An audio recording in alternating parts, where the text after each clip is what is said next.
after the true Salahuddin went back to Damascus. And the narration mentioned that one wet day he went to visit the Hajis. And when he came back, it was cold, it's wet. He became ill. And every day his state got worse. And Al-Imad mentioned, I was with Salahuddin when he was ill. He says, by Allah, every time Salahuddin became more ill, it was as though his trust in the Rahm of Allah just increased. He said, the weaker his body got, the stronger his trust in Allah became. And even in that state, Salahuddin couldn't go to the masjid anymore.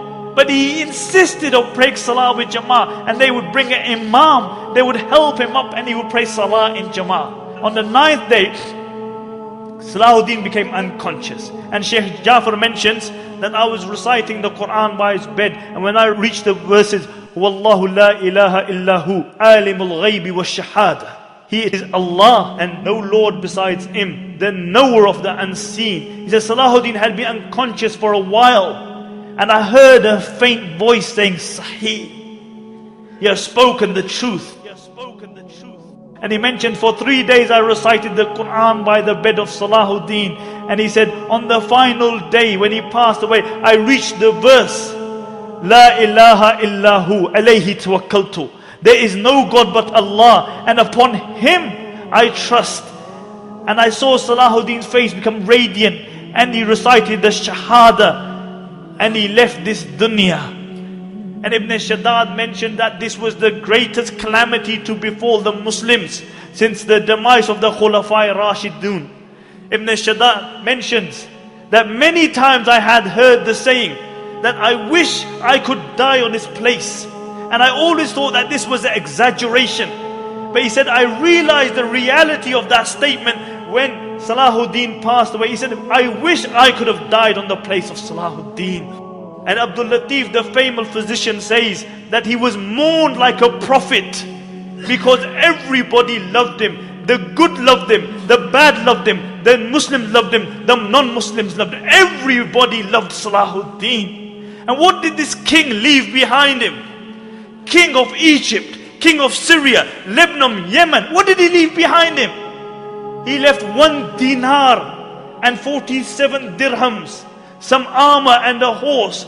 This is all he left behind him. They had to borrow money for his janazah. But I'll tell you what he left behind him. He left a legacy behind him. He left a legacy behind him. And this is why we are gathered here today. He passed away at the time of Fajr, and after Dhuhr they brought his body out. And the narrations mention that people screamed and cried as though the whole dunya had just become one place. And many people, when they saw his dead body, they couldn't believe it. They became unconscious. They didn't attend the janazah because they couldn't believe that Salahuddin had passed away, the liberator of the holy lands.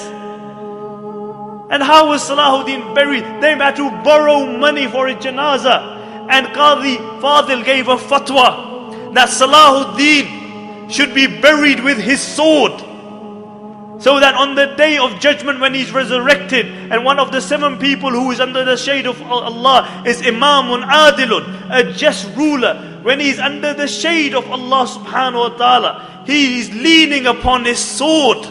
So everybody sees that this is the liberator of the holy lands.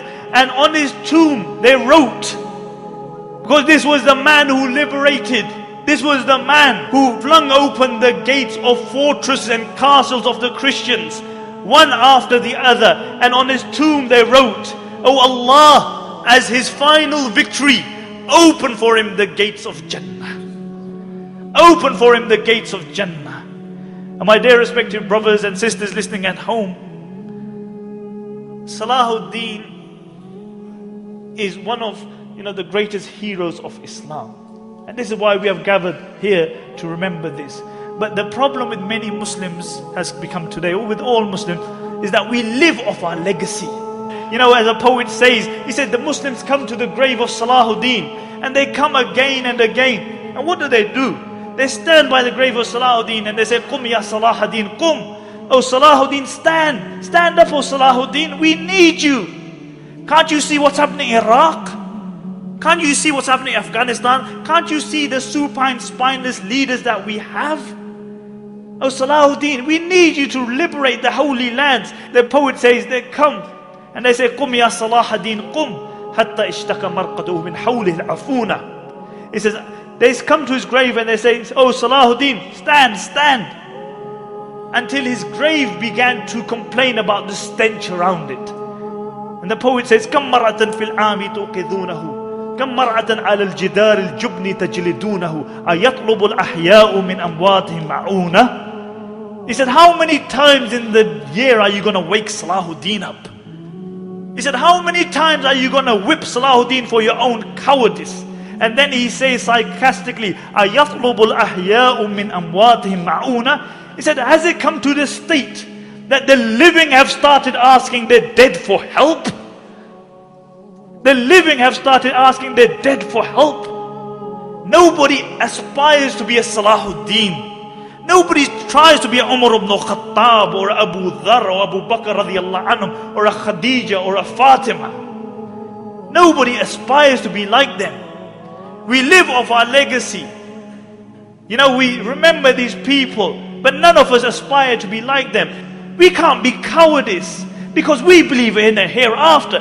You can't celebrate the life of Salahuddin and Umar ibn Khattab and then be cowardice yourself.